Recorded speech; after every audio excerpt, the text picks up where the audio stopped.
এই বস্তায় কিন্তু আদা গাছ অনেকগুলো গাছ হয়েছে, দেখেন অনেকগুলো গাছ হয়েছে। 1 2 3 4 5 6 7 8 9 10 11 12 13 14 15 16টার মতো গাছ হয়েছে। এই দেখেন এটা কিন্তু এই যে জুপটি মারছে, এই গাছটা কিন্তু অনেক ভালো হয়েছে। আসলে পর্যাপ্ত পরিমাণ ঘাস থাকার কারণে গাছগুলো এভাবে দেখাইতে পারলাম না, যতটুকু পারি ওইভাবে দেখানোর জন্য চেষ্টা করলাম। দেখেন গাছটা অনেক সুন্দর, পর্যাপ্ত পরিমাণ ঘাস হয়ে গেছে।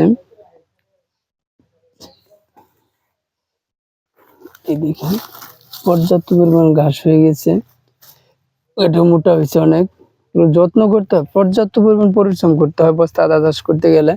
যতটুকু সহজ মনে করেছিলাম তার চেয়েও বেশি কঠিন।